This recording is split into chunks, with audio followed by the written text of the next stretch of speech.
အားလုံးပဲမင်္ဂလာပါရှင် Resilient Page ကနေပြီးတော့မှပြန်လည်ကြိုဆိုလိုက်ပါတယ်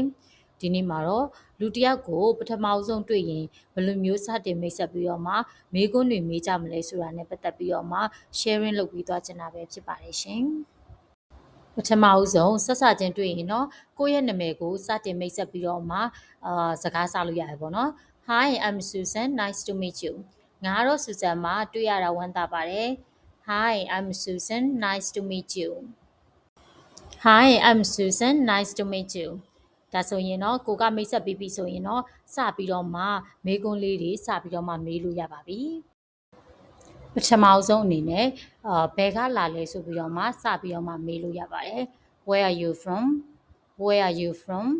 Where are you from ဒါအပြင်တယောက်ယောက်ကိုဒီမှာနေတာဘယ်လောက်ကြာပြီလဲလို့မေးချင်နေဆိုရင်လည်းပဲဒီလိုမျိုးလေးမေးလို့ရပါတယ် How long have you lived here How long have you lived here How long have you lived here ဒါမှမဟုတ်ဘူးကိုကတခြားသူရဲ့ personal အကြောင်းကိုမမေးချင်ဘူးဆိုရင်တော့ဥပမာဖြစ်သူရဲ့ဝါသနာဖြစ်တဲ့ပုံမှန်အားတဲ့အချိန်ဒီမှာဘာတွေလုပ်လဲဆိုတာနဲ့လည်းပဲစကားစပြီးတော့မှပြောလို့ရတယ်ပေါ့နော်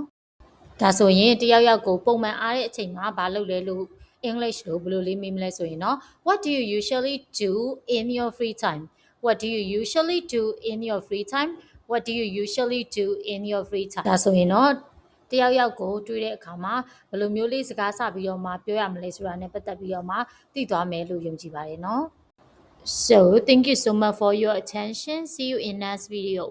By the way don't forget to like and share the page